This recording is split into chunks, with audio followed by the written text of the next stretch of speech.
Habang tumatanda ang isang tao, nagbabago rin ang pangangailangan ng ating katawan, lalo na pagdating sa nutrisyon. Sa edad na lampas 65, mahalagang maging mapili tayo sa kinakain dahil ang ating metabolismo ay bumabagal, ang mga kasukasuan ay humihina, at ang puso ay mas sensitibo sa taba at kolesterol. Isa sa mga madalas kainin ng mga Pilipino, lalo na kapag nagmemeryenda o nanonood ng TV, ay mga mani. Pero alam mo ba na hindi lahat ng uri ng mani ay mabuti para sa kalusugan ng mga nakatatanda?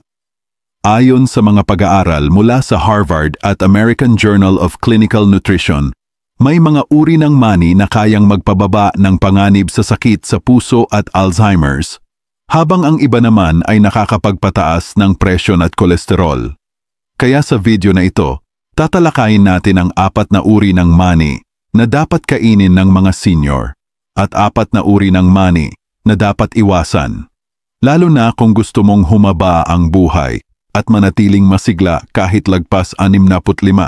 Tunghayan mo hanggang dulo dahil bawat uri ng mani ay may kakaibang benepisyo at panganib na dapat mong malaman. Una, almonds, mani ng malusog na puso at matinding memorya. Ang almond ay isa sa mga pinakamainam na mani para sa mga senior. Batay sa pag-aaral ng American Heart Association, ang araw-araw na pagkain ng 10 hanggang 15 piraso ng almond ay nakakatulong magpababa ng bad cholesterol, LDL, at nagpapataas ng good cholesterol, HDL. Sa Pilipinas, karaniwang makikita ang almond sa mga imported na snacks o sa mga bake shop bilang sangkap ng mga cookies at pastries. Ngunit mas mainam kung kakainin ito ng direkta, hindi inihalo sa matatamis na pagkain. Ang almond ay mayaman sa vitamin E, magnesium, at antioxidants na tumutulong laban sa pagtanda ng cells at sa pagkasira ng mga ugat sa utak. Para sa mga lolong mahilig mag-almusal ng tinapay at kape, subukang palitan ang peanut butter ng almond butter. Mas magaan sa tiyan at hindi nakakataas ng asukal. Bukod pa rito, napag-alaman din ng mga eksperto na ang regular na pagkain ng almond ay nakatutulong sa pagpapanatili ng tamang timbang na mahalaga sa mga Pilipinong senior na may diabetes o high blood pressure. Tandaan, huwag sobra. 1 dakot lang bawat araw ay sapat na upang mapanatili ang tibay ng puso at talas ng isipan. Pangalawa, walnuts, ang mani para sa utak at memorya ng mga senior. Kung pag-uusapan ang mani na tunay na superfood para sa utak, walang tatalo sa walnuts. Sa itsura pa lang nito na parang utak ng tao, tila ipinapahiwatig na ito ay pagkain para sa brain health. Ayon sa mga pag-aaral mula sa UCLA at Spanish Journal of Nutrition, ang regular na pagkain ng walnuts ay nakapagpapabuti ng memorya, konsentrasyon, at nakatutulong laban sa demensya, isang karaniwang problema ng mga nakatatanda. Sa kulturang Pilipino, marami sa mga lola at lolo ang mahilig sa traditional snacks gaya ng nilagang saging o kamote. Pwedeng idagdag dito ang ilang pirasong walnuts para gawing mas malusog na merienda. Mayaman ito sa omega-3 fatty acids, ang parehong mabuting taba na matatagpuan din sa isda tulad ng bangus at sardinas. Para sa mga senior na hindi mahilig kumain ng isda araw-araw, ang walnuts ay magandang alternatibo upang mapangalagaan ang puso at utak. Ngunit tandaan, dapat itong kainin ng hilaw at hindi niluto sa mantika upang mapanatili ang lahat ng nutrisyon nito. Kung nanonood ka pa rin ng video na ito at nakakatulong sa iyo ang mga impormasyong ito, paki-comment ng numero 2 sa ibaba para malaman kong nandito ka. At kung hindi ka pa nakasubscribe, inirerekomenda kong mag-subscribe ka at i-on ang bell notification para hindi mo makaligtaan ang mga susunod na videos. Ang iyong suporta ay tumutulong sa amin na makagawa pa ng magagandang content para sa iyo. Ngayon, magpatuloy tayo. Pangatlo, cashews, mani ng enerhiya at matibay na buto. Ang cashew o kasoy ay paborito ng maraming Pilipino, lalo na sa Palawan kung saan ito ay lokal na produkto. Para sa mga senior na kulang sa enerhiya at madalas mapagod, ang kasoy ay isang napakahusay na source ng protina, iron, at zinc. May taglay din itong magnesium na tumutulong sa pagpapanatili ng matibay na buto at maayos na tibok ng puso. Ayon sa mga nutrition experts, ang pagkain ng kasoy ay nakatutulong din sa pagpapababa ng depression at stress. Dahil may natural compounds ito na nagtataguyod ng serotonin production, ang happy hormone. Ngunit dapat maging maingat, pumili lamang ng unsalted or lightly roasted cashew dahil ang mga commercial na kasoy na mabibili sa grocery ay kadalasang sobrang alat at may mantika na nakakasama sa kidney at blood pressure ng matatanda. Para sa mga lolo at lola na may alta presyon, mainam na kainin ito ng plain bilang panghimagas o merienda tuwing hapon. Pang-apat, pili nuts, yaman ng Pilipinas para sa longevity. Ang siyang pili nut ay isa sa mga pambihirang mani na matatagpuan lamang sa Pilipinas, partikular sa Bicol region. Ayon sa mga lokal na pag-aaral ng DOST at UP Los Baños, ang pili nut ay may mataas na antas ng antioxidants at healthy fats na katulad ng nasa olive oil. Ibig sabihin, ito ay mabisa sa pagprotekta sa puso at sa pagbagal ng pagtanda ng cells. Sa kulturang Pilipino, madalas itong makita sa anyo ng candied pili o pili tart, ngunit para sa mga senior, mas mainam kung kakainin ito ng hindi matamis o may asukal. Ang mga Bicolano ay kilala sa pagkakaroon ng matibay na katawan kahit sa katandaan. At isa sa mga sikreto nila ay ang paghalo ng pili sa kanilang pang-araw-araw na pagkain. Para sa mga senior na nais manatiling aktibo, subukang kumain ng 5 hanggang 6 na pirasong pili nuts araw-araw. Ito ay makatutulong sa sirkulasyon ng dugo at pagpapababa ng inflammation sa kasukasuan, isang malaking tulong sa mga may arthritis o rayuma. Kung nanonood ka pa rin ng video na ito at nakakatulong sa iyo ang mga impormasyong ito, paki-comment ng numero 4 sa ibaba para malaman kong nandito ka.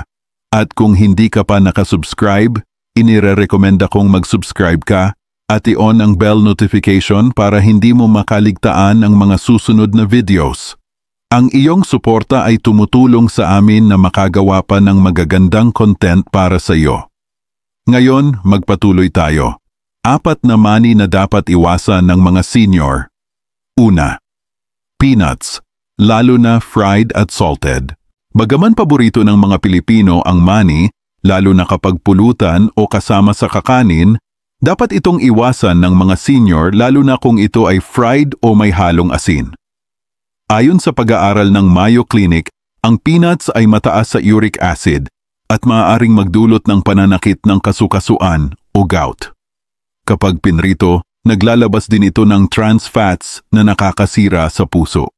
Karaniwan sa mga lolo't lola na nanonood ng TV sa gabi ang magmeryenda ng pritong mani na binili sa bangketa. Pero tandaan, ito ay maaaring magdulot ng pagtaas ng presyon, kolesterol at pamamaga ng tuhod.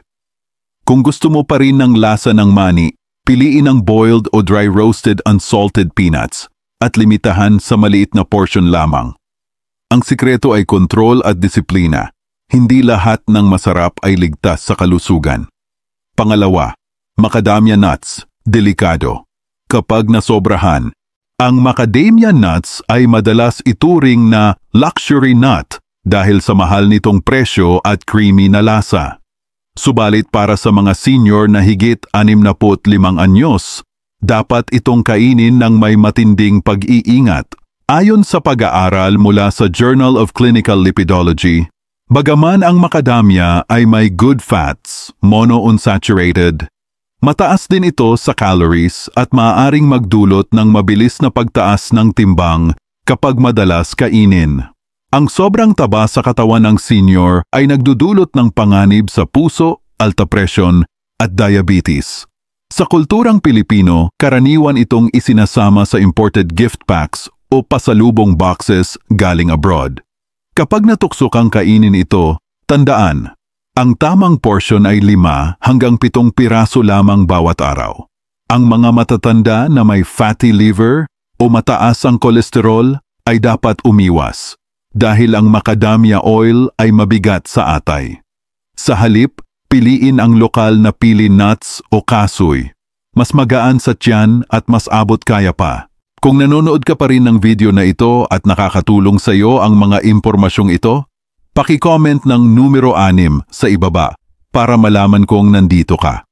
At kung hindi ka pa nakasubscribe, inirerekomenda kong mag-subscribe ka at i-on ang bell notification para hindi mo makaligtaan ang mga susunod na videos. Ang iyong suporta ay tumutulong sa amin na makagawa pa ng magagandang content para sa iyo. Ngayon, magpatuloy tayo. Pangatlo, pecans. Nakalilitong healthy pero mabigat sa katawan. Ang pecans ay kilala bilang American heart nut, ngunit hindi ito automatikong ligtas para sa mga senior na Pilipino. Ayon sa Nutrition Research Reviews, bagaman ito ay may antioxidants at healthy fats, mataas din ito sa natural oils na mahirap tunawin ng digestive system ng matatanda. Sa mga senior na may mabagal na metabolism o problema sa tiyan, ang sobrang pecans ay maaaring magdulot ng kabag, pagtatae o pananakit ng tiyan. Sa Pilipinas, karaniwan itong isinasama sa imported desserts gaya ng pecan pie o caramel nuts, mga pagkaing puno ng asukal at mantikang hindi kanais-nais para sa may diabetes. Kung gusto mong tikman, maliit na hiwa lang at huwag madalas. Tandaan na ang katawan ng senior ay mas sensitibo sa sobrang taba, kaya't kahit healthy daw na mani, kapag nasobrahan, nagiging pasanin sa puso. Ang pinakamainam ay balanse at simpleng pagkain. Hindi kailangang imported upang maging malusog. Pang-apat, candied o honey-coated nuts. Matamis na panganib para sa may diabetes. Isa sa mga pinakamapanganib na klase ng mani para sa mga senior ay ang candied o honey-coated nuts. Ayon sa Diabetes Care Journal, ang mga mani na ito ay may mataas na sugar content na madaling nagpapataas ng blood sugar at nagdudulot ng insulin spikes. Sa kulturang Pilipino, mahilig tayo sa matatamis, mula sa minatamis na saging hanggang sa mani na may pulot. Pero para sa mga lolo't lola na may diabetes, ito ay delikado. Ang sobrang asukal ay hindi lang nagpapataas ng blood sugar, kundi nagpapabilis din ang pagtanda ng balat at pagkapinsala ng mga ugat sa paa at mata. Isa pang panganib ay ang mga preservative na ginagamit upang mapatagal ang shelf life ng ganitong mani na maaaring magdulot ng iritasyon sa tiyan at allergy. Kung gusto mo ng merienda na may tamis, mas mainam ang prutas gaya ng saging o mansanas kaysa sa candied nuts. Sa ganitong paraan, nasisiyahan ka na, ligtas pa ang iyong kalusugan. Pangwakas na kaisipan. Ang kalusugan sa pagtanda ay bunga ng mga maliliit na desisyon araw-araw. Kung ano ang kinakain, kung gaano karaming asin o asukal ang nilalagay, at kung gaano kadalas kang kumikilos.